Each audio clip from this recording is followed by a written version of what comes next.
Before recently, I would have told you no, but I just had my frass analyzed, and I did the normal NPK stuff, did the heavy metals. I also did E. coli, listeria, a couple other things that I can't remember. I'm going to publish all this here pretty soon. I have the data, I just need to find the time to post it.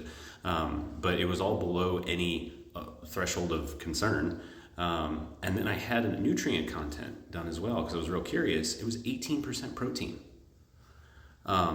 So I don't know of anyone actually doing it yet. I feel like I've seen some research on using frass as a feed source for soldier fly. I know I've seen it for soldier fly. I think I've seen it for mealworms. I need to go back and do some more research now that it's 18% protein. That's wild. But what it's usually used for is a soil amendment. So think of it, it's got pretty mild NPK for the most part, depending on what you feed your mealworms. But it's got other beneficial nutrients in it.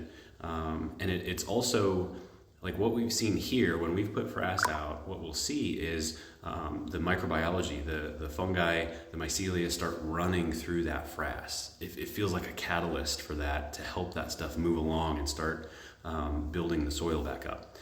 It feels like it's a good soil builder.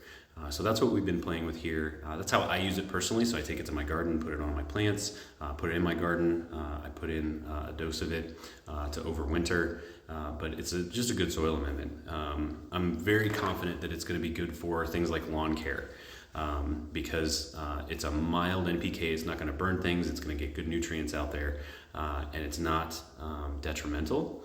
What my concern is from an overall use perspective is that frass is an allergen. It aerosols real easy because it's a small particulate.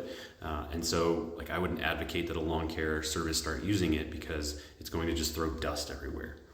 So my thought is get it pelletized and see how it does from a pelletizing perspective. But if you're going to use it in a small operation, or if you've got kind of like a hobby colony that you're feeding your mealworms off to something, maybe your chickens, what I would recommend is make sure that when you apply frass out in your lawn, your garden, mix it in with your potted plants, whatever, do it with a mask on. And if you can do a full face respirator to protect your eyes, that would be good.